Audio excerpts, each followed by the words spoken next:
What's up, y'all? DT2 Comic Shot here with my Superman panel review. Everything I told you about this movie is exactly where we are. I told you it's going to make a lot of money. I told you it's going to be divisive. I told you that there was going to be no uniform consensus on this film. It was going to be one extreme or the next. And here we are. So that's why I wanted to do a panel review, because I wanted to bring in my friends and colleagues to get their takes on it, because everybody sees this film so differently. And I don't remember the last time a superhero film had this kind of effect on so many different people, from normies to longtime comic fans to the unindoctrinated to, social media posts, whatever. I've never seen, at least I don't remember seeing, the last time a film got this varied of a reaction from so many different corners of the internet. So I wanted to be sure I talked about it with some folks, because I definitely want to hear what they have to say. So right now, I'm going to throw it out to the panel. There we go. I'm going to let everybody introduce themselves and talk about what company or group you're with and where we can find you online. Start with NIMS. Hey, what's going on, everybody? I'm David Howard, also known or better known as Nim along the interwebs by everybody. You can find me on social media, YouTube, Instagram, Twitter, Facebook. Everything is the same handle. It's Nemesis FC2. Long story, but shorten that down to Nim, and that's what you get. So I am a comic book and writer and novelist. I write comics for ASAP Imagination and also for myself, Rain Cross Press. And I'm looking forward to talking this movie. And if you're interested, go check out my OPSEC series over on ASAP Imagination. And my new Space Monkeys comic is dropping later this year. So Space Monkeys is exactly as crazy as it sounds, but looking forward to talking to all of you at some point in the future. So that's on its way. So that's me. I'm Nim. Yeah, we have some Space Monkeys up in this movie too. Okay, Steve, you're up. Yeah. Space Monkeys always make a movie interesting. But yeah, I'm Steve Sellers. I'm the Shade Wing on X and various other things. And I write for Omen Comics, Omen Publications, now Revelation Publications. And I've done comics involving Blitz and White Druid Michael Nero for Omen, things like that. Currently, I'm really focusing on doing a sequel to a short story that I did in ASAP Imagination's Perspectives. And I'm looking forward to doing that. That's a sci-fi post-apocalyptic fantasy series that I've been trying to work on. And yeah, that's pretty much it. And I saw this movie and I liked it. Cool. James just came on, but let me jump to Nancy. Go ahead, Nancy, introduce yourself.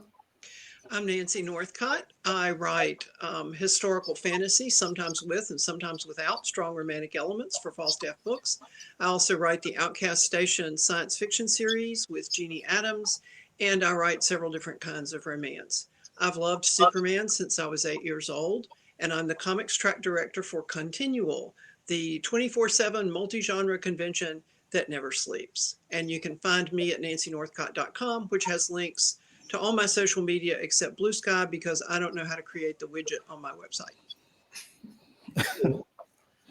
Mr. Richardson. Hey, I'm Mr. Richardson. 1/3 of the Fandalorians podcast teaches by day, nerds by night. That's why I'd say Mr. Richardson. I've been teaching for 25 years. I've been reading comics my whole life. Podcast is 4 years running. It's pretty similar to, I think, what we're about to do, where we get on the podcast and 9 times out of 10, none of us agree on everything.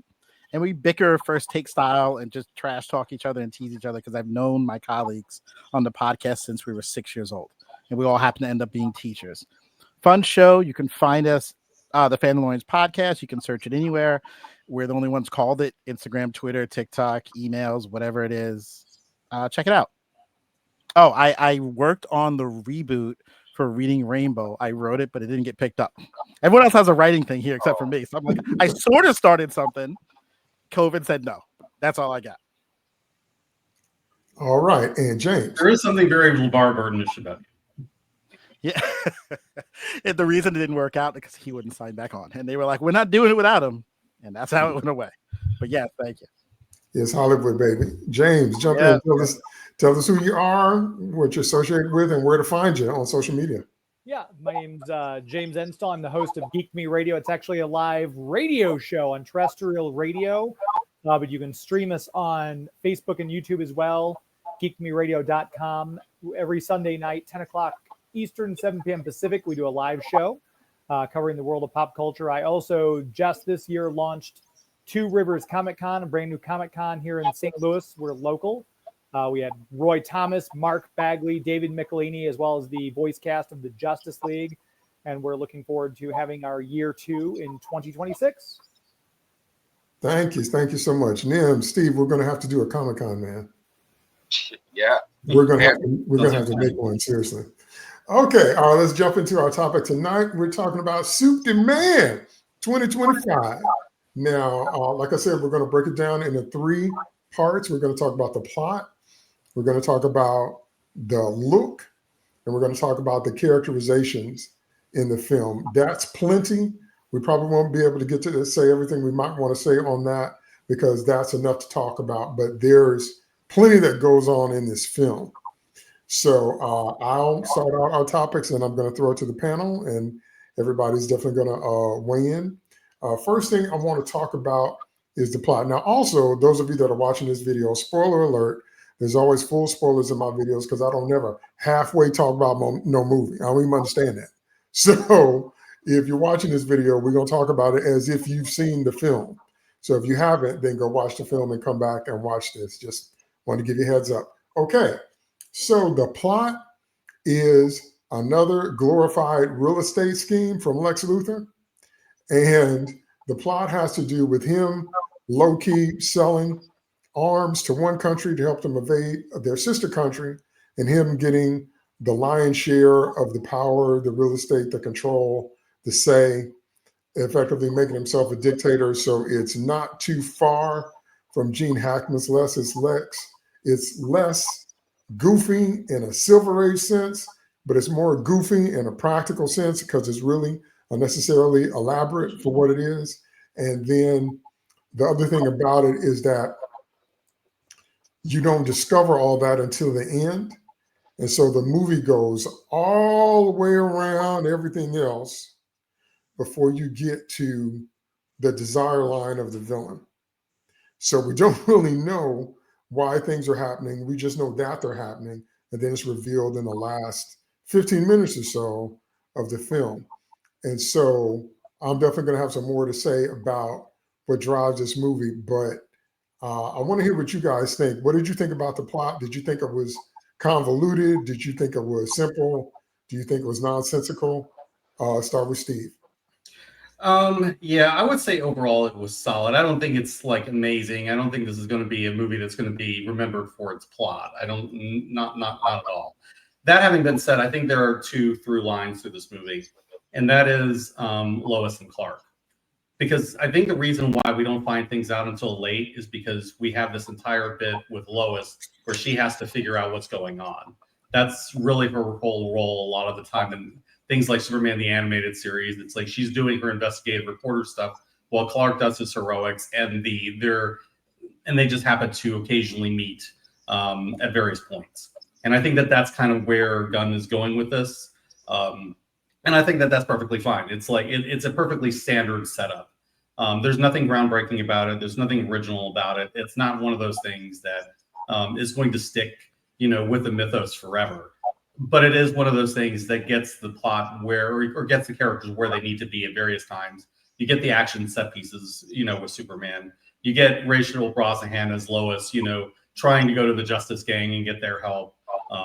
Trying to investigate what's going on in Baravia and all these other things going on. So I think I think there's, again, it's perfectly suitable. Like nothing, amaze balls, but I would say that it works for the most part, even if there are various little hiccups with it here and there. That was very generous, my friend. Steve is always more optimistic than I am because that ain't what I said in my solo review at all. So I'm glad. No, I didn't think it would be. I'm glad I got that perspective from you. That was very generous and very well said. Nancy. Well, I would tend to agree with Steve that it's not, as he said, amazeballs. There's nothing eye-popping about the plot to this. To me, though, I looked at the through lines a little bit differently. One through line was Lex's xenophobia and his desire to kill Superman. And even though we didn't learn the twist on that at the end, he was still trying to kill Superman and generally referred to him in dehumanizing terms. The other through line, I would agree, is Lois and Clark and their relationship, which is really a secondary plot because they don't spend as much time together as they would if that were a major part of the story. So maybe you could add a third line, which is the Daily Planet trying to figure out what the actual what is going on here. But I liked it. I enjoyed it. I always go into a superhero movie with I would consider it healthy. My family considers it unhealthy degree of trepidation because just been burned too many times. But I really liked this one and walked out of the theater happy.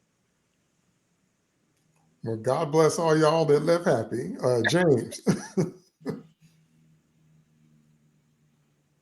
Yeah. Wait, me or I? You said Rich. I thought his name was James. Oh, no, I said James. Okay, got you. I have to agree that honestly, Nancy said some of the things I was going to say. I meant Geek to Me Radio, James. Oh, my first name is James too. That's why I was confused. Okay. I want to make sure I didn't want to step on anyone. Yeah, my mistake. Okay, I'll no problem. No, yeah. So I ended up giving this a 3.5 out of 5 stars.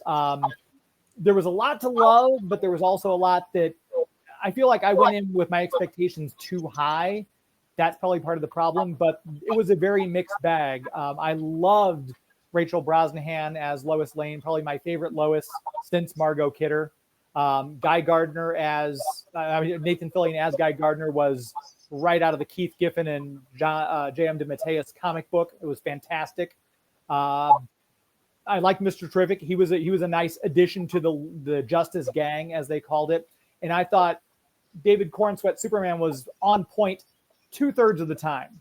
He did a pretty good job. And if we're going full spoilers, I did not like what James Gunn did with Kal-El's parents, sending them to the world to, hey, take as many women as you want. You're meant to rule. They were scientists. That's not what scientists would say when they're sending their only son to escape a doomed planet that Jor-El had tried to save. So I understand why James Gunn did it, but I don't like it. I felt Mon Pa Kent could have been extras from the set of Hee Haw. When I first heard them talk, I was like, oh my gosh. I mean, we had Glenn Ford as Pa Kent in the original Superman movie, so it's kind of setting the bar high anyway when you have an Academy Award-winning actor. We never got that from John Snyder or Annette O'Toole in Smallville, so to hear them talk like that right out of the gate kind of threw me. And I didn't get xenophobia from Lex. It was just jealousy, which he's jealous that he's this billionaire. He has governments at his command, and this alien from another planet with all these powers is getting the adulation that he feels he deserves, which I thought Nicholas Hoult played that very well. He's my probably second favorite live action Lex after Michael Rosenbaum, but Michael Rosenbaum had 5 seasons of Smallville to really kind of get into the part. So I had a little bit of an advantage to Michael Rosenbaum as well. But we didn't get that Clancy Brown gravitas from Lex and Superman the Animated Series that I wanted for this role. My other big kind of jarring thing was Superman goes out of his way to save this giant kaiju monster that's tearing apart Metropolis. No, don't kill it. But then when he has this fight with Lex Luthor's Raptor army, he's heat visioning his way through these people, and they're dropping like flies, nerve damage, concussions. Probably some of them can't walk ever again. So that felt like a little bit of a weird thing for Superman to do. Like I said, overall, I think there was lots of love, but the comic book nitpicky guy in me kept kind of getting stuff that was in my way of full enjoyment. So 3.5 out of 5 for me. Okay, that dipped a lot into characterization. We're going to talk about that next. But let's keep focused on plot, and then we're going to get into, because I felt a lot of what you're feeling too. Okay, Nims, and then Mr. Richardson. Yeah, sure. I guess I'll sum it up a little bit differently. I was thinking about this movie this week, getting ready for this panel, and it occurred to me that what it boils down to here for me is that this whole story was Superman, the character, his coming of age story in 3 parts, set against the and narcissism catharsis for Lex Luthor. Him realizing his narcissism set against his xenophobia. I do think there's xenophobia, but I also think there's jealousy there, and I also think he's tricking himself into believing he's the savior of humanity in order to justify his actions, whatever. But to get back to the coming of age story, DT,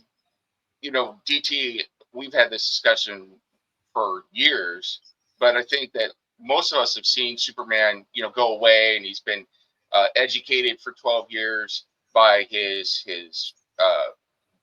Kryptonian parents, by the L's. And instead, what we're getting here is Superman who is not used to being with the press and all this stuff. So I think that was what James Gunn is telling in this plot. I wasn't sure how to feel about it. I ended up liking it quite a bit, but it's very different. It's very jarring because by the end of the movie, and it remains to be seen if David Cornsweet's Superman is going to be the more mature Superman, the Superman that it can inspire superheroes going forward. But that's how I saw it, was that really what this boiled down to, the whole plot was about the maturation of Superman as a superhero in this movie. So that is very different. I don't know that we've ever seen that in live action or animated at all. So it was a little bit jarring, but I enjoyed it. I would agree. I would give it a little bit higher rating than 3.5 stars. I would put it at a solid 4, something around there. It has its flaws, but I thought it was a good movie. Mr. Richardson, what'd you think about the plot? Yeah, I'm gonna try my best not to step into the characterization because that's coming up next. But as far as me as the plot goes, I mean, like what everyone said so far, we skipped 3 years in. All right, so Lois is with Clark. We know Lex basically hates Superman. We know he came from another planet. So the not twist ending, but them finding out what was really behind it. My whole thing was, all right, he hates Superman as usual. We've seen this many times, animated series, many comics. I've read them since I'm almost 50 years old. This is it. So that's where we're good. It's another way to stop him. The plot was, some parts of it, just the plot. The characterization is a whole different thing I can't wait to get to. But just the plot, some of the things happen so fast. Some are like the second they get the information about what his father said, people are on their phones and they're throwing rocks at him. He just saved dude like 2 seconds ago. Like I know how social media is. I know how fast it turns. I thought that was crazy. There's moments like that just make me like nitpick. The part of me, the writer in me that's like, or even at the end, in the middle of the entire city being ripped in half, people are stopping to check the news report from the Daily Planet. Go, oh my God, Superman's a hero. What's going on? Like, what are you talking about? Buildings just fell. Who's checking their phone? Things like that. Just like I see it, but that's the plot. The characterization, or what I'm going to say in a few minutes about, I guess, the humanization of Superman, which was inevitably their goal here. The plot was driving that forward, similar to what NM said. That's like the driving force of it. Humanizing him, and here's some events he's going through, but that comes up next. The plot was shaky for me though. Okay. I like the universe that was built. I'll end on this. I like the universe that was built. I'm interested to go back to it, but the plot itself was shaky for me. Okay, the one that jumps out to me the most is what Nim said about the maturation of Superman. That is where I had my biggest issue, 1000%, because the opening screen establishes that metahumans have been around for a while and Superman's been in action for a while. And you can't be that immature and be Superman. That's like being the Pope and not understanding that people live and die off of what you say. Millions, billions of people on the planet. You can't say or do anything in public without it causing shockwaves if you're the Pope. And if you're going to be the Pope, you would have to know that. You can't be Superman for 3 years and not understand your impact on international affairs, not understand that everything you say and do is being recorded, not understand that the whole world's looking at you all the time. Half of them are afraid of you. And you're a grown man and you don't get that? Clark from Smallville, I'll take that from. I cannot possibly swallow that with this guy. That made no sense to me whatsoever, that you are that unaware of yourself and the world around you. at that level. If you're just some dude, some person, I can accept that because sometimes it takes us a while to grow up. When you are high profile like that, when you're one of the top 5 most famous people on the earth, because I've studied the people that go through that, because that's part of what I teach when I'm working with my music business students. I've studied Madonna, I've studied Michael Jackson, I've studied people that can't go nowhere on earth and don't nobody know who you are. That makes you grow up even if you don't want to. Michael, one of the times, Michael got accused on camera of being standoffish, and Michael just smiled and said, "I'm not standoffish, I love people." He said, "They won't talk to me. Every time I try to talk to someone, they start screaming and tearing my clothes off. What am I supposed to do with that?" So when you are on that level, life will make you grow up faster. And I cannot accept the most famous superhero in the world being that unaware of himself and his impact on the world. I can't do it. I can't make that leap. If we had seen him just fly out to Fortress, and this was like Smallville season 11, and he just put on a costume, maybe. But this is 3 years in. Nope. No, I can't. I cannot. There's nothing in me that can make that work in my head, that you don't understand that you can't just fly in other countries and you can't just whatever you want to say and not understand why people would react that way. So anyway, plot wise, writers know this, and I said this in my solo review. If you're going to write something well, the main character's desire line has to drive the plot. You have to give your main character a strong and clear desire, and whatever they're chasing has to drive the plot. Okay, this is a Lex Luthor movie. It's his desire lines that drive the plot. It's not a Superman movie. What does Superman want in this movie besides saving crypto? What does he want? Well, I mean, isn't that true of most modern comic book movies, though? Is that they're villain centric, or a lot of them, you know? So yeah, villains are active, heroes are reactive, to quote Peter David. yeah. So I mean, for good or ill, but sometimes, I mean, Captain America was actively trying to acclimate to the world he was in now after being in the ice all those years, actively trying to make sure that the legacy about him is still grieving Bucky and still dealing with Peggy, and actively trying to deal with threats that were popping up over the world, and actively training, because he fought better in Winter Soldier than he did in First Avenger. So not necessarily, I mean, I definitely understand it's obviously reactive. You have to spring into action. But from my point of view, it was all about Lex. And some of the other stuff that was mentioned, like the Superman and Lois relationship, to me, definitely was secondary and maybe even tertiary, and which that was new for me, because normally their relationship is center stage. In this film, it felt like it was kind of more part of the show, because it was a grand introduction to the DC universe. And here's a little clips of them doing their little thing. And so now let's move on to Hawkgirl and them. So I don't know, maybe that was just me. Okay, so those are good feedbacks. I definitely like what you guys are saying from the different perspectives. And like Nancy was saying, going into the movie with trepidation, I was done when I saw the first trailer. When I saw him broken and bloodied in the snow, and he had to call Crypto, and that ain't Crypto, and then Crypto didn't have sense enough not to jump on him and hurt, because Crypto all of a sudden don't have no X-ray vision, and a dog can sense when you're hurt. Everybody knows that dogs know when you're hurt. This dog got X-ray vision, and he's jumping around like, yep, so I'm done. I was done then. So, but that's just me. Okay, so let's move on to look, and then we'll get to characterization, and we know that's going to be a firestorm. So we better call it agreement. So the look of the film. By look, I'm talking about the lighting, the color palette, the costumes, and the CGI. So let's talk about each one of those. I'll just give my takes right quick, then I'll pass it to you.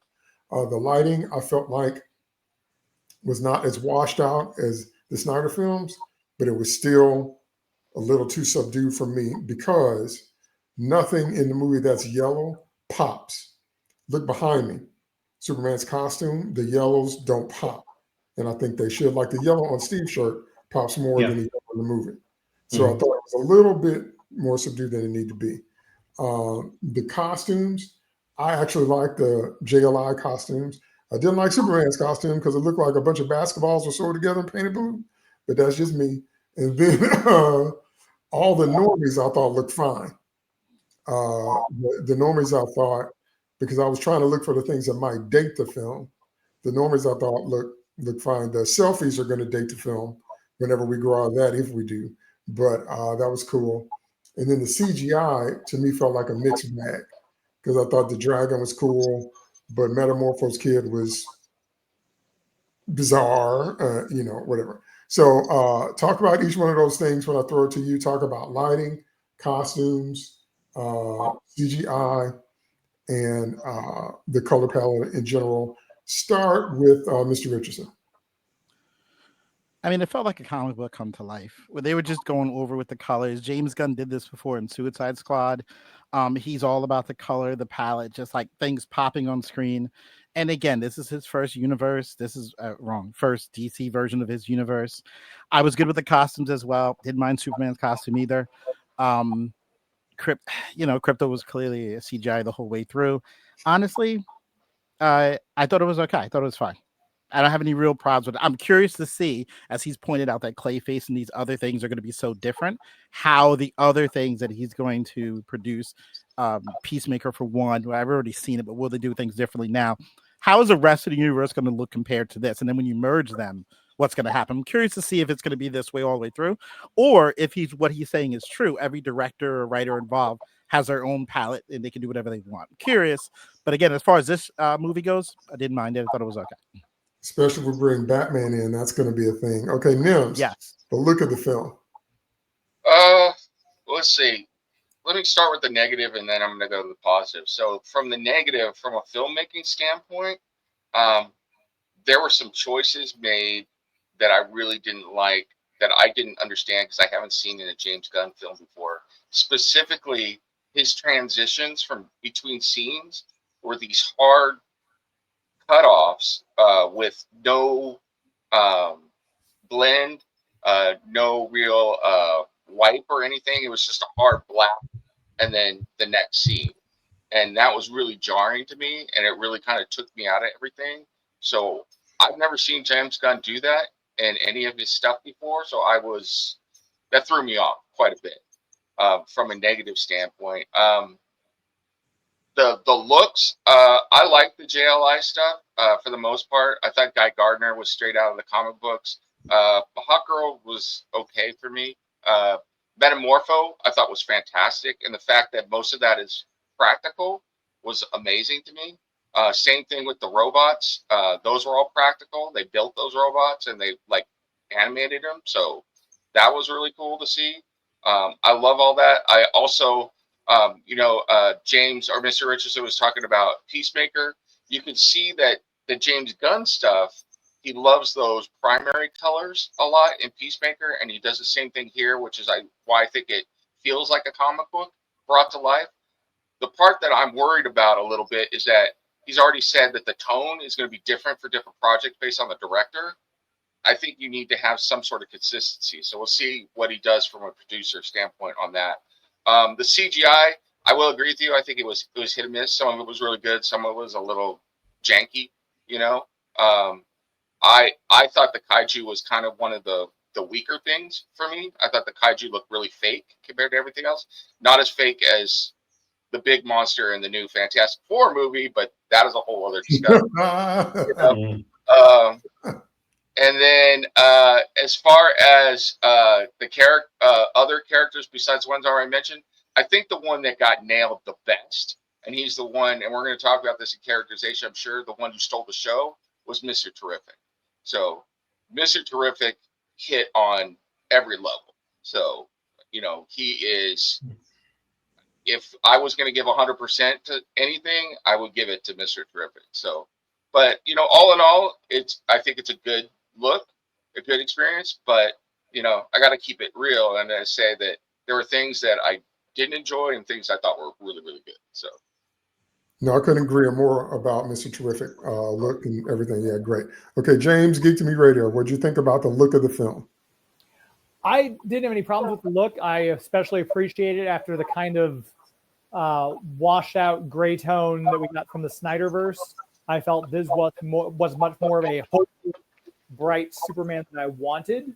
I thought that like everyone else has said, Mr. Terrific's costume was perfectly comic accurate. Guy Gardner, right down to the bolt, was fantastic. I didn't really have too much of a nitpick. I feel like the Fortress of Solitude looks like, okay, we're continuing right on where Smallville left off. They had that same aesthetic there. I'm not worried about the aesthetics blending with the others because I feel that Daredevil and Jessica Jones and Luke Cage and Iron Fist had almost completely different, I don't want to say color palettes, but different looks and atmospheres and vibes. When they brought them together for Defenders, it was almost seamless. So I think the right person who directs the crossover film, if they know what they're doing, they'll be able to blend everything that's come before and we won't have to worry about it. So I would almost prefer each upcoming film to have its own aesthetic. But overall, I didn't really have much to complain about as far as the look and visuals of the film. I would have liked to seen those colors, like you said, pop a little bit more on Superman's costume. It wasn't the Christopher Reeve bright colors, but it was close enough to what I wanted and a step away from the Snyder version that I was happy with it. Cool. Nancy? I liked the look of the movie overall. As James said, I'm really sick of dark and gloomy superhero movies with a grayed out color palette. It's hard to watch for 2 hours. It's tiring. So I liked this a lot better. One of my pet peeves is people adding seam lines to costumes where there are no seams and no reason to be any seams, such as Ryan Sook's costume designs for the Bendis run of the Legion of Superheroes. And this suit kind of reminded me of that. I am in favor of the red trunks because I grew up reading Superman in red trunks. And so it always looks weird to me when he doesn't have them. And I realize that's not true for everybody and that's fine, but that's me. And I honestly, why do you change the S? It's one of the most iconic symbols on the planet. Why did you have to mess with it? So that's kind of my quibble about that. As far as the CGI, I thought it was interesting. And I was especially interested in the whole business about the pocket universe because Legion of Superheroes fans have feelings about pocket universes. Because that's how Levitz and Giffen saved the Legion when DC allowed John Byrne to remove Superboy from Clark Kent's continuity. And so pocket universes are deadly and dangerous. Yes, I like that. So, and I thought it looked really good and the black hole looked effective. And I agree with Mr. Terrific. And I think some of the most effective use of CGI in the movie was the scene where Mr. Terrific and Lois go to the Luthor Corp camp. And, I saw it alone because I needed to see it for today. And I was sitting there in the theater thinking, I love Mr. Terrific now. So, and that was, it wasn't just the CGI, but it was a lot of other stuff that he did that we can talk about in a little bit. But I liked that bit of the look of the movie. And I think that probably seems like there was something else. Oh, I know what it was about CGI. I found Hawkgirl's flight movements to be erratic. If you've ever seen a hawk swoop down on something, there isn't kind of a little wobble before they come down. It's a swoop and snatch. And so that's kind of what I expected from her. And that's not what we got. I liked her costume okay. I liked Guy Gardner's costume okay. I thought Nathan Fillion, well, we'll get into that in a bit. But I just liked the look of the movie overall. And if I could sneak in something that's not in any of the categories that you mentioned, it gave me all the feels to detect little motifs from the John Williams Superman score in the score of this movie. It made me happy. Cool. All right. You dropped 2 bombs in that section. You talked about Superboy continuity and the Legion. So I'm going to have to bring you back on a future video where we can talk about that because them is 2 of my favorite things as well. Steve, look at the film. Yeah, I'm going to kind of add a few things that haven't already been mentioned. One of them is that there are certain James Gunnisms that go through his movies. There were fewer of them here, but there were some that were noticeable, particularly in the beach scene with Mr. Terrific. It's like James Gunn loves to make these action set pieces that feel like a music video. And I think he did it again here. Like he just absolutely, I can just get the feeling that James Gunn used to do, like really like music videos. But yeah, so that was kind of one thing. I kind of agree with Nancy on the costume. I really didn't see any need to add lines to it. I feel like you overcomplicate things.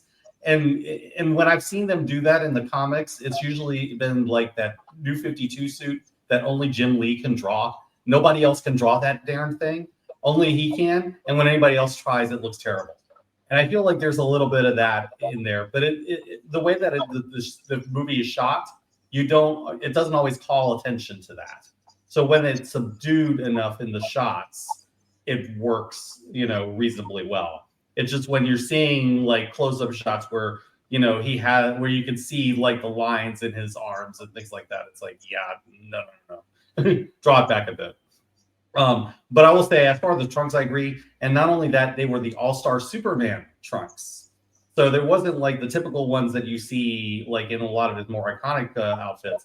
I mean, it was the longer sleeves on the trunks that you see from the Frank Quitely design. And I appreciated that.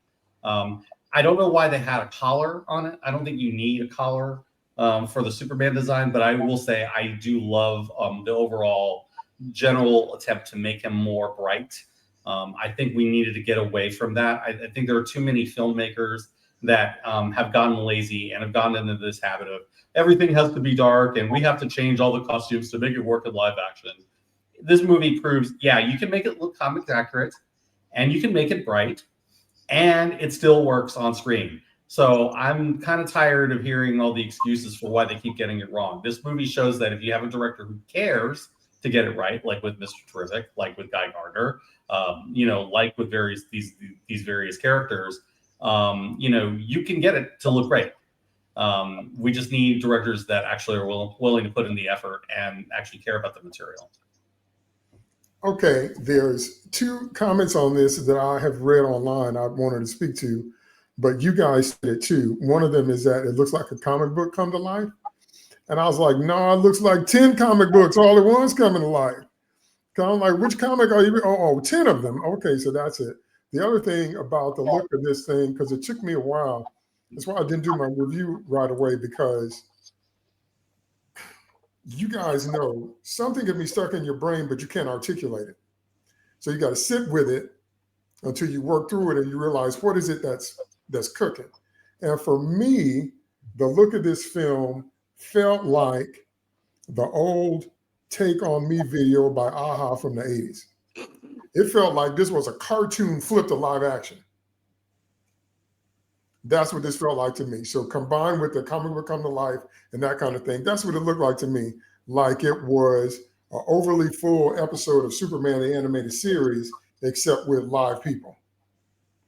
And so, because I kept wondering, what was it about it that was making me not feel immersed in the world? And at first I thought it was a CGI, but I was like, no, that's not quite it. It was, again, it felt like an animation that they turned into people to me. That was just me. I felt the same way, but I liked that. I thought it was a really good thing. So much so that halfway through the movie, I was wishing that Parasite from Superman the animated series would jump out of that and into this movie. So I was really hoping Ultraman would turn out to be Bizarro under the costume. yeah, that too. So well, functionally he kind of was. We're going to jump into that in a minute. Okay, so next up, because we could have done a whole hour just on this, we're going to talk about characterization. There's so much to say on this, and so I'll just put it this way. Talk about the stuff that jumped out to you. There's so many characters in this film, Lord have mercy. There's so many characters in this film. That's what I mean when I said it was like 10 comic books at once. But the two things that jumped out at me was the Kents. This is the first time I felt a disconnect between the Kents and Clark, because I was like, have you been to Kansas? You made the people talk like this from the deep south from like 50 years ago. And like James was saying, when I heard him talk, I was like, what?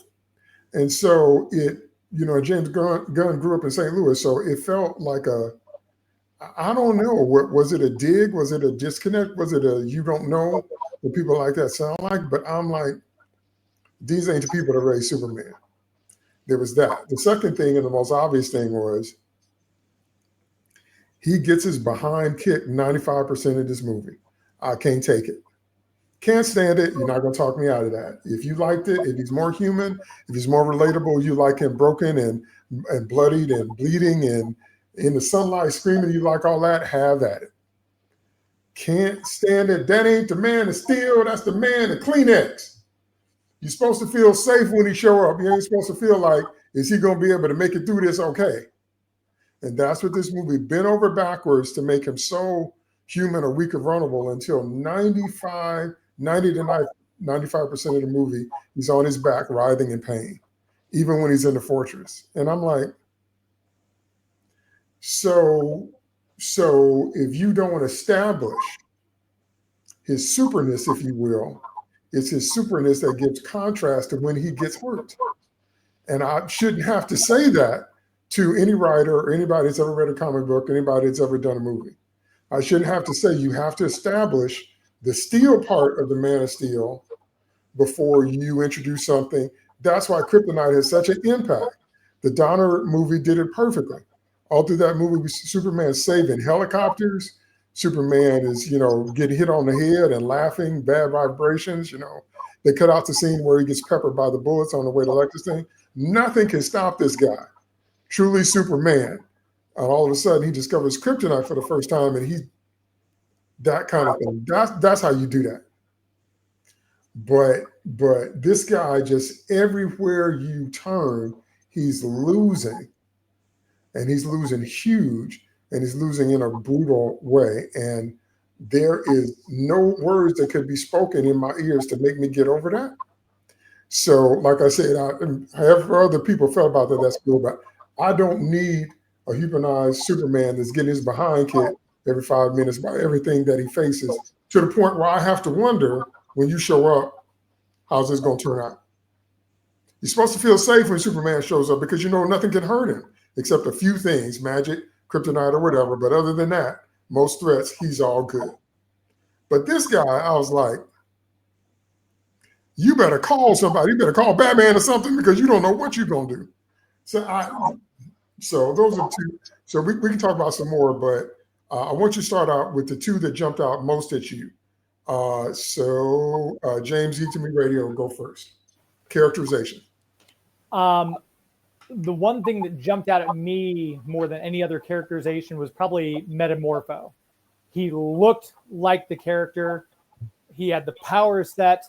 The characterization was not there. That's not Rex Mason. Rex Mason is an adventurer. He is an archaeologist. He is a badass. And for him to be whimpering and cowering in a corner and be like, oh, is this what I'm supposed to do with my powers? That was not Metamorpho. So I was really hit by that, and it bugged the crap out of me. The other one, I was disappointed. You put Hawk Girl in this, and if we're fans of the Justice League animated series, even Legends of Tomorrow, we know about Hawk Girl now. It's not, like it was 20 years ago. They didn't give her anything to do. She was just like, let's see, we got Mr. Terrific, cool. We got Guy Gardner, Hawk Girl. Threw her in as a side note, and I didn't understand. She was screaming every time she flew. She's dancing for the X-Men. I didn't quite understand what that was about either. But those two characters they missed the mark most strongly for me. I mentioned, because I didn't get the memo in the very beginning. I apologize. So I already mentioned the Kents and how you should have had Clark either talk a little bit like them, because he's not off the farm for 20 years. It's only been a couple of years since he left the homestead. If he was raised by these people, he probably still have a little bit of that accent, especially when it's that strong. So not a fan of the way he played the Kents. And from what I understand, Howard Stern used to have people call in from Kansas and they would talk. And James Gunn said, "Ooh, I want to get a recording of that because I want Mom and Pa Kent to have authentic Kansas accents." I'm from St. Louis, James Gunn, just like you are. You should know people in the Midwest don't really talk like that unless they're way out in Kansas and haven't been to civilization ever. It's like, you know, the Clampets or something like that. I have no idea, but those were the biggest misses for me on everything else. Other than that, Mr. Terrific was spot on. Guy Gardner, loved Lois Lane. As I said, I think David Cornsweet did a great job. I'm looking forward to what he does in the next film now that he's kind of got his feet under him, so to speak. Yeah, those were my takeaways. Nims, the characteristics jumped out of those characterizations. Well, James already hit on one of them, so I'm going to go move on. But before I move on, though, I have to say I agree with you 1,000% on Metamorpho. So much so that I brought this out to talk about, but you hit it. This first appearance of Sapphire Stag in a Metamorpho comic, you know, that was not Metamorpho. It looked like Metamorpho, had his power set, everything, but that was not Rex Mason. So I agree 1,000% on that one. So I'm going to hit on first a character that I'm going to go with Lex. You know, that's the number one. I thought Lex was really good. I just didn't. The only thing I'm going to say about it is that Clancy Brown has ruined it for everybody else that comes after him. Ruined it because Clancy Brown, just with his voice, brought a suaveness across, a swagger, brought a swerve that nobody else can match. Lex could look at you and tell you he is going to kill your mother, and the way he would say it would make you think, well, maybe she deserves to die. You know, so it's like, but as far as bringing out that narcissism, that pure envy, that hatred, even that intellectualism, that and everything, I thought Nicholas Hoult did a fantastic job. You know, I hope that Clancy Brown, they can have him sit down and teach him how to have some game so that we really get that. You know, that would be fantastic. So that was one. The other one I'm going to go another non-hero, and I'm going to go with Lois. For the first time in a long time, outside of the animated shows, I felt like we had a real Lois Lane. I could believe that Lois Lane, they might have changed her backstory a little bit. I don't know, but I could believe this Lois Lane grew up an Army brat.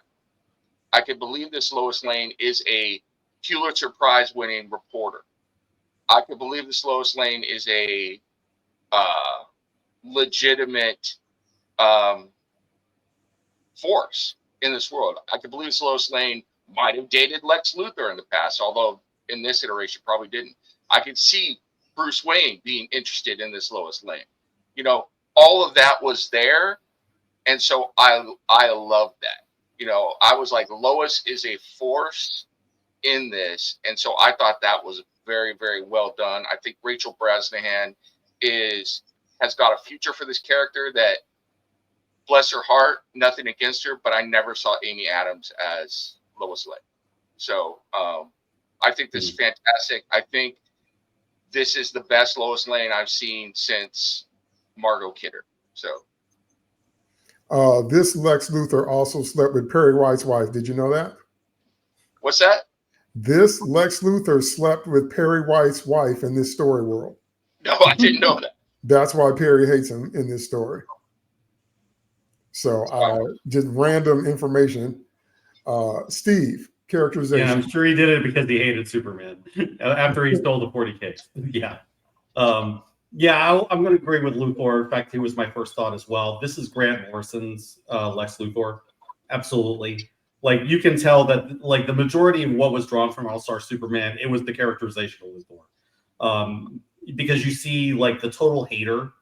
Like, this is a guy whose entire obsession with destroying this guy that he hates because he's outstaged him. Like he upstages him at every turn, and he can't stand it. I can't stand that this guy isn't aging, and I have lines in my eyes. That's the kind of thing that this Luthor is. The guy from Grant Morrison's Superman, All-Star Superman. That is this guy, and Holt embodied him perfectly. Somebody even asked Holt, what is Luthor's plans at this point? And he's sort of like, he wants to destroy Superman. That's the only thing he has. It is the only thing he is. His entire identity is focused on not being Superman. And it's just like, you don't often see this level of narcissism and this level of evil and presented in a comic book character now, because they're so busy trying to deconstruct them and, show they're not really so bad. No, this guy's bad, and he revels in it, and he doesn't care. And and the thing that they even added onto it is the whole thing. Yeah, I know I'm envious of him. You don't have to point this out. I know this. I just don't give a crap. I don't care. And that it really, I think, brings him to an interesting next level in terms of being a villain. He's just outstanding. And yeah, I would say he absolutely drives this movie in many, many ways. Beyond that, I would say I would agree with Lois. I would agree with everything Nim said on that point. And I'll kind of go with a couple of things that really I don't like. I did not like. I don't like the Supergirl. Do not like it. Even the little bit that we've seen, they drew on the wrong source material. I really prefer like something closer to what Sterling Gates did with her.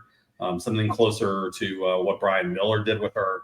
Hope held the compassion for all. That approach to Supergirl, and it seems like they're going with this deconstructive drunken party girl mess from Women of Tomorrow, which I'm just not on board with.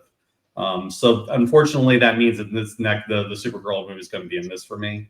But other than that, I mean, but there's a lot of good stuff too. I think Nathan Fillion as Guy Gardner was rock solid, and I honestly thought he would be, because Nathan Fillion played Captain Hammer in the Dr. Horrible movie, and that is basically very much a Guy Gardner type character in a lot of respects. So and he brought that. He brought exactly that kind of character to Guy Network. He looked like he came straight out of JLI, which I'm still a huge fan of. So yeah, all that. Yeah, and Mr. Terrific was awesome. Cool. Mr. Richardson. Never in my life did I think I'd get another Dr. Horrible reference from anybody, that someone else would ever bring that up. I thought I was the only one who knows that. I still know the songs. That was incredible. Yeah. With my freeze top the world. Oh God, it was so good. It was so good. So as far as the characterization for me, like DT, I disagree with some stuff you said. I can say my point. I know we disagree, and that's fine. I won't convince you.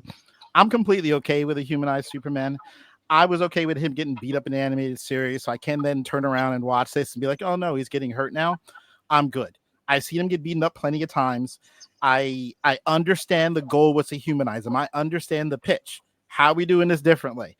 Let's make him able to take a whooping like he did in the animated series. Let's just do that. He's going to get up, but let him beat people up. Let's let him be the most powerful man in the universe, but he can't control his dog. Let's be the most powerful man in the universe, but in an argument with his girlfriend, he's not winning.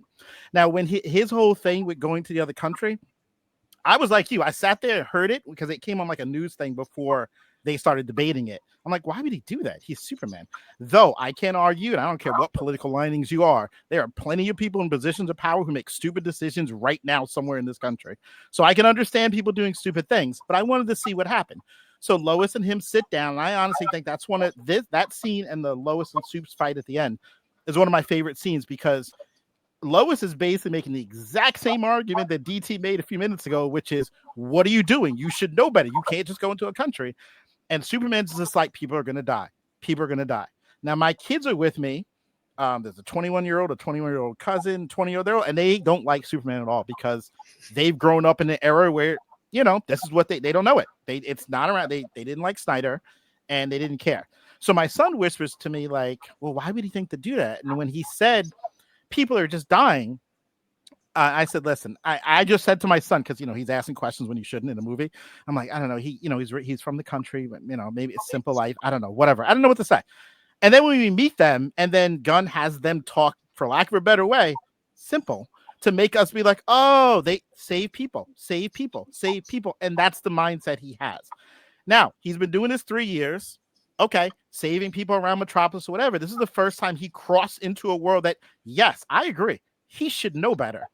And even though we may all agree here that he should know better, the ending of the movie is everyone going to do exactly what he did anyway. So looks like he was right, because they all stopped the war again at the end anyway. But I'm okay with him getting beat up. I'm okay with that part of it. My favorite, I won't dig into Lex as much as everyone else had, because I agree with everything everyone said. The one thing I will add, this is the first time I can remember, and not counting when Lex puts on a suit, that we got a true Lex suits battle. We got Brain versus Brawn. We got a man who studied Superman for 3 years, studied every movement, watched him fly around the city, set stuff up to watch him, to prepare for the moment where he's calling out A1, whatever, because he knows what Superman's going to do. He's basically like a coach, and he was running the plays. Oh, they're running this, let's do this, running this. I enjoyed that for the first time. Again, he wasn't physically in the suit, because usually he's in the suit. And because he can get beat up, we don't have to have Superman save Lois at the end of the movie, because usually it becomes, well, Superman can't get hurt, everyone else around him's in danger, he has to protect them. So now he can physically get hurt, and then Lex is outthinking him pretty well the whole movie. He's opening the portal, he's doing everything to be one step ahead of him, which showed his brains for once, because sometimes it's more he's got a crime, a plan, and it doesn't get as deep. Animated series, it does. Animated series, he's playing chess until Batman shows up. But in this case, we actually got to see him do that. Obviously, the dog saving him multiple times, and Lex not factoring in the dog, plot point, whatever. Having that actual battle, Brain versus Brawn, for once in a big screen like that was great. And I have to say, because I walked out of the theater with 4 kids who loved it, like who never cared about Superman before, are into the character. And my youngest was 14, who wants no one to know she's into geek stuff yet, because she's 14 in 9th grade and still keeps it to herself. I get it. Okay, it's cute. Asked me, can we download some Superman comics? What can I read? And I'm like, oh yeah, read some of this. So she's interested. So it got them hooked. Parts of it I do like and dislike, but I did like the stuff that I shared just now. That's funny, because my son had the same reaction I did. He's like, Dad, I'm not even watching that movie. Why did you watch that movie? But anyway, Nancy, characterizations. Well, I agree that the scene between Lois and Superman is one of the best scenes between them. That scene where they're fighting about his intervention was wonderful. And you don't see that. You don't see people calling him on his decisions. Never. So I just wanted to add that. But I'd like to pile on about the Kents, because it's kind of a tradition in Hollywood that if anyone is not highly educated, they must have an exaggerated Southern accent. And I say that as someone who has grown up in the South. And their Southern accent is a bad Southern accent as a rule. So that was really irritating to me, because, hello, Kansas, as I think you said, David, and I think James echoed that as well. So that's bad. And I thought, if you're going to make the Kents simpletons, as the accent implies that you are based on other movies where people have that accent, I'm not going to be happy with you. It's kind of like in Smallville in the early seasons, I kept wanting to call the producers and say, people in rural America have lamps. The house would not be dark. It's like people in rural America can speak in complete sentences and form complex thoughts. So that was really, on the one hand, I liked what they did and how they related to Clark. On the other hand, I really hated the way they were presented. And then Krypto, I've loved Krypto since I was 8 years old. And the fact that Krypto would jump on Superman when he's wounded and bleeding, it's like, please, come on. And okay, Krypto was zany, that was fine, but all of us have seen the movie, so we know Krypto's tendency to be perhaps a little manic, is a way to put it, actually paid off at the end of the movie. And I know this is 3, but I'm going to trespass on your goodwill and say, Mr. Terrific, the way he's like, I can't believe I have to explain this to these people. Now, would I like that attitude if it was directed at me? No, definitely not. But I did enjoy the way it was used on the screen. And I hardly knew anything about Mr. Terrific. I'd seen him in, I think it was an Adam Strange miniseries that Tom King had written. And I didn't get much of a sense of the character then. And I love Mr. Terrific. So I'll be done with that. I mean, I'll stop there. All right. Well, before we punch out, I do want to mention my take on all the Kryptonians involved. I can't believe Jor-El and Lara's characterization. Now, get yourself a harem, repopulate, regurgitate, reconstruct, take over, forget these humans or whatever.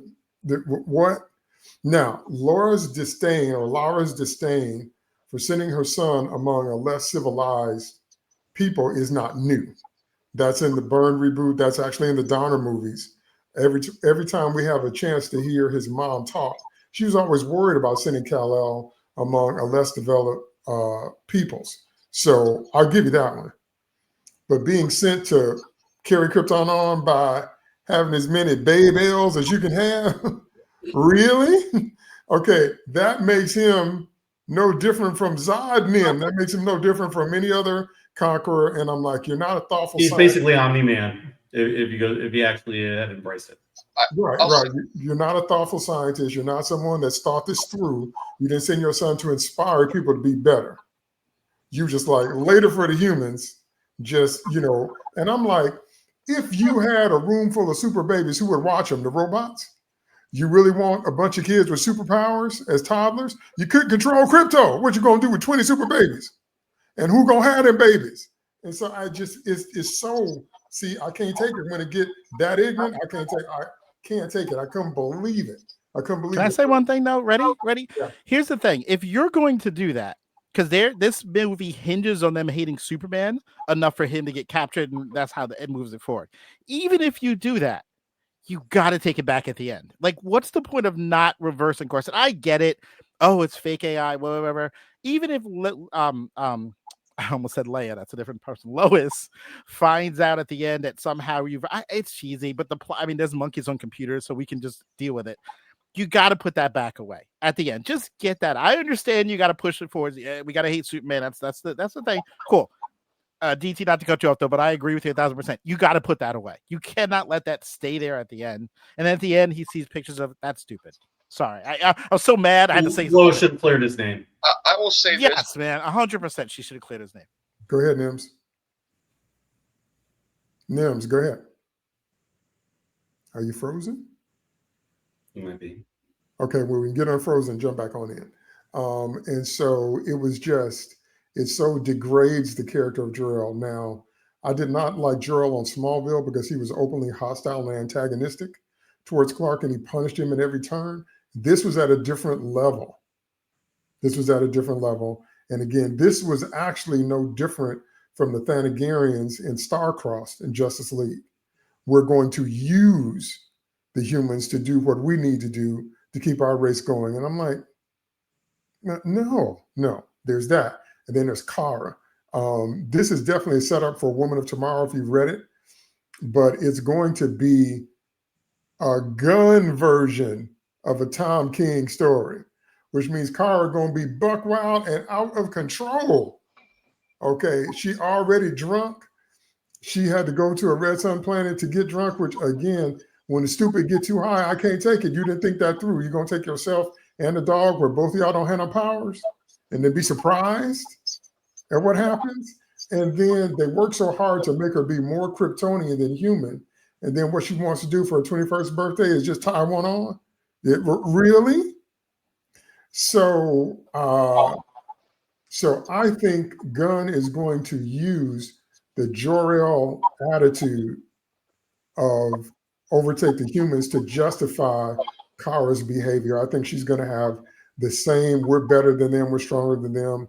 Why should I have to? I think she's just in that costume and being a hero because Clark kind of influenced her to be, but that's not really how she feels. And I think it's going to be the wildest version of Kara Zor-El we've ever seen. And I'm just like,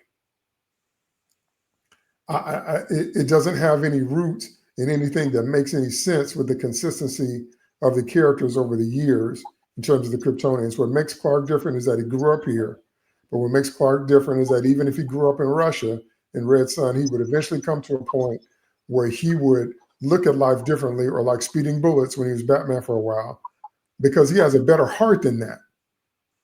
That's the core of Kal-El. He's got a better heart than that. And even with bad training, the good heart in him comes back around. I was going to say that I think that the deconstruction of Krypton and Kryptonians has been a long time coming, though. I mean, we are so past the benevolent utopia of Krypton, and it started ever since the Superman movies in the 70s. Once that ended, and Superman the animated series, they've been, even in Superman the animated series, it was intimated that the rest of the galaxy was afraid of Kryptonians, and it's gone downhill since then, to the point now where the general thinking in the comics and even some animation and now in the movies is that Kryptonians are conquerors. They are colonizers, for lack of a better word. And I think James Gunn took this and ran with it. And I agree with what Mr. Richardson said, is like, if you're not going to do that, if that's not really what Kryptonians are, you had to put that to bed by the end of the movie. Otherwise, now that, that's a big old matzo ball hanging out there that, that we're thinking is real. And, so yeah, I'm like, but on the other hand, I understand why he did it in the movie, because I think James Gunn is going with the theme that I 80% agree with, which is what makes Clark and Superman different, is the fact that he was raised by the Kents. And I'll believe that to my dying day, is that, and I think Red Sun as a Elseworld story also, puts an exclamation point behind that, is that, his upbringing is what defines him. And I think that the Kents define him. Unfortunately, I don't think that means that you have to completely make Jor-El and Lara into, turning him into a serial rapist, or whatever it is. So it is a little off-putting, but I think that there's this idea that you can't have this benevolent utopian alien society. And I think that is greater even than comics. I think you even look at the aliens in different movies. It used to be, you had Close Encounters of the Third Kind, and it was sort of this benevolent thing. And, Steve and I are talking about the day the Earth stood still tomorrow, and it's like, instead of starting with them coming to do something good, and then, the robot comes and just destroys everybody, we're just jumping right to the robot. It's like the robot is going to kill everybody. So. Yeah, the one thing I would add to this is it seems like they're really hell-bent on deconstructing the parents of these classic heroes.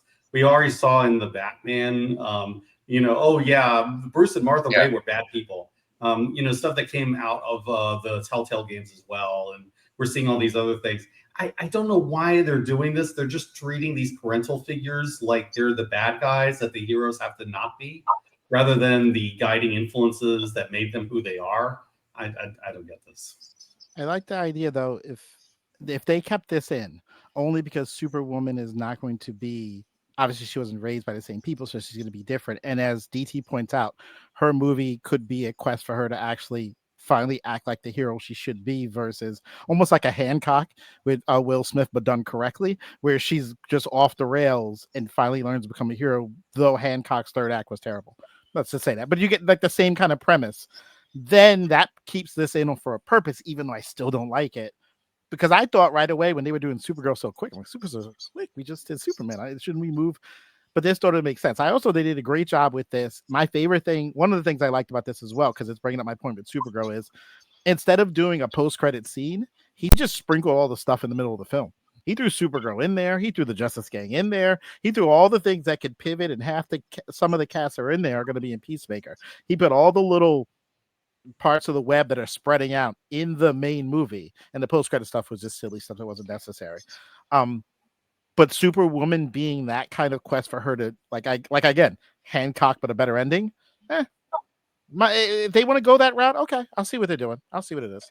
I've got this feeling though that watching them film Supergirl, some of the stuff and some of the stuff that's already coming out with like Jason Momoa, I have this feeling that Lobo is going to steal the Supergirl movie like Mr. Terrific in some ways, and because you were talking about your kids. I went with my kids, who are my girls.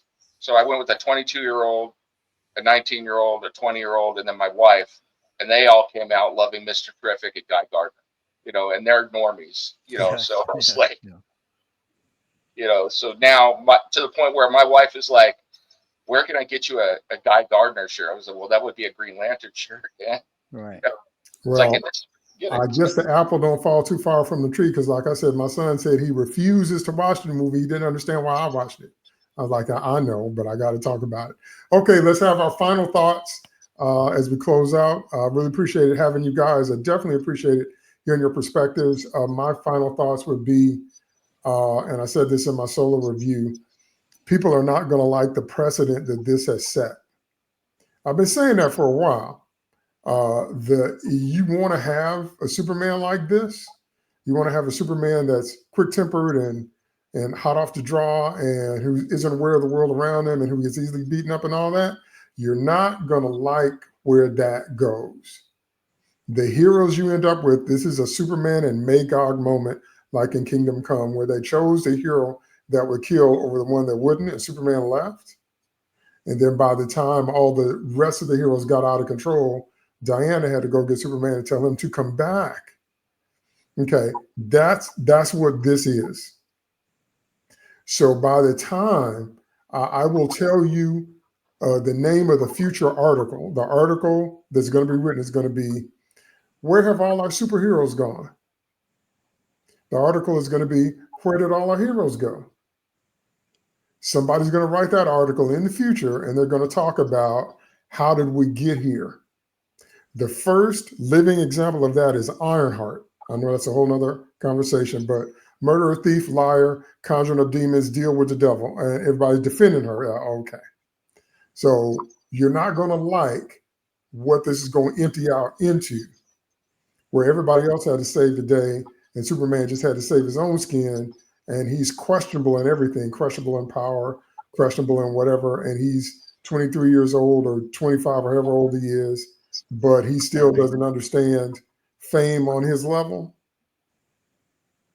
So my final thoughts are, by the time Gunn gets through deconstructing and all this different kind of stuff, and by the time we see who his Batman is, by the time all this happens, people aren't going to like the heroes you end up with. So just throwing that out there. So let me hear everybody else's final thoughts. Steve. Well, the way I kind of would look at it is, it seems like DC has gone to different extremes to try to define what Superman is, and none of them quite hit the mark. We had Superman Returns, where you basically had, Superman as a deadbeat dad and a stalker. And then on the other hand, it's like, okay, let's go to the other, and everybody sort of figured, okay, it's too nostalgic, too close to Donner, and in some ways, there were points to that. So they overreacted, and we got Zack Snyder, and then this is pretty much where I would say, if this movie is divisive, it's because of that. It's because they let Zack Snyder run loose with his interpretation, and then you have an entire group of people that think that that's who Superman should be. But we also had a reaction to that, and that is this movie. I would say it has brought it a little bit closer to hope, but it's still not probably quite where I would prefer, but I would say it's a lot better than anything we've gotten since Superman 2. Low bar, but that's what it is. I enjoyed it for what it is. It is definitely a flawed movie. I don't, think that this is perfect or anything, but I think this is at least a step in the right direction compared to what we've seen the past 20, 30 years. So that's kind of a starting point. We can build from that. And that's, I think, and it sets the tone for the new DCU, which is where I think the focus was. So, on that basis, I would say more success than failure. We'll see what happens. Mr. Richardson, final thoughts. I keep trying to say it like Agent Smith. Mr. Anderson. I don't know if I'm pulling it off though. You get that? No, you're pulling it off there. Again, yeah, this is obviously completely different from Breaking Neck Superman. It's hopeful. It's in the right direction. Again, they made him a flawed hero. They went a different route. As you said, they've done Donner. They've done different versions of him. They try to make him as close to animated series, but slightly flawed as we can get. They have a great supporting cast who actually can act.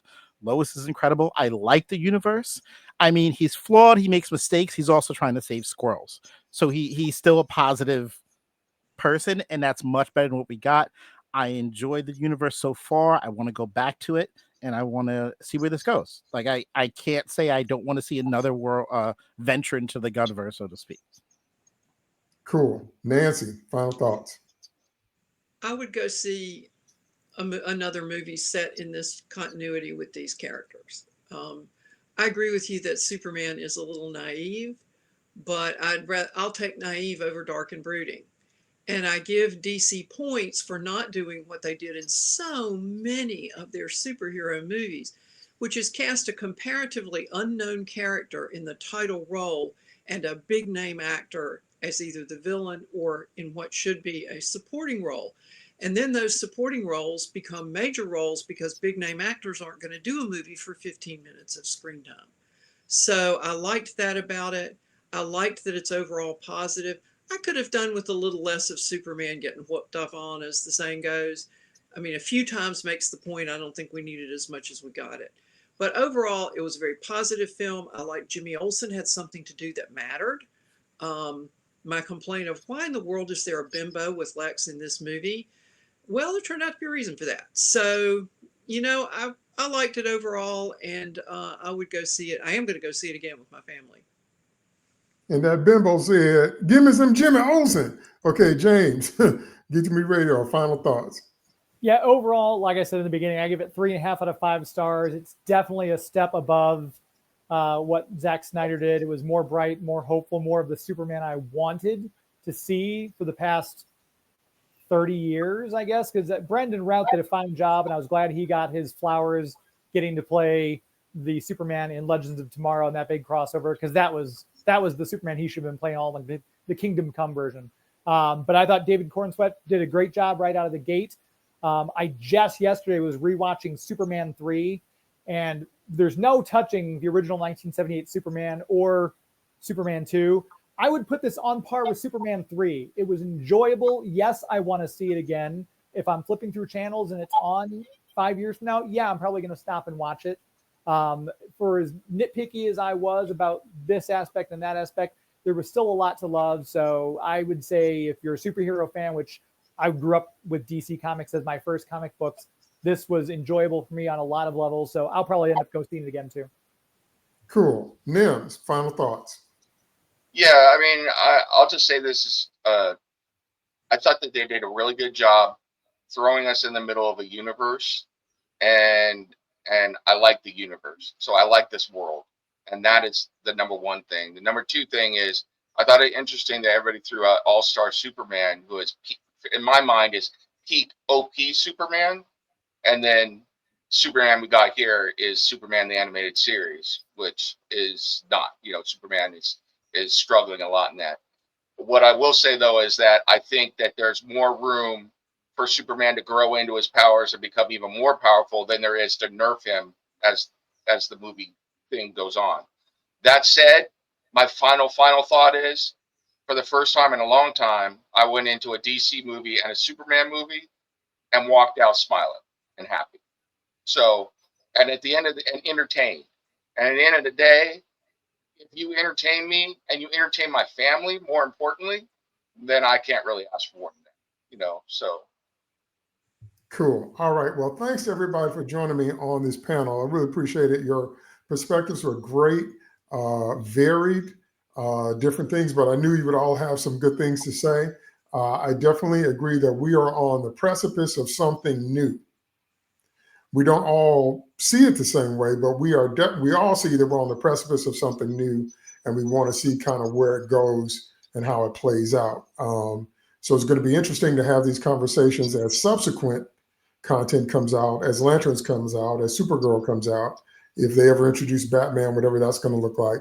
It'll be very interesting to see how this universe that we got introduced to in this movie actually plays out over time. All right. Thanks again so much, guys. Everybody have a good night, and I will talk to you all soon. Thank you. Take care. Bye, everybody. Thanks.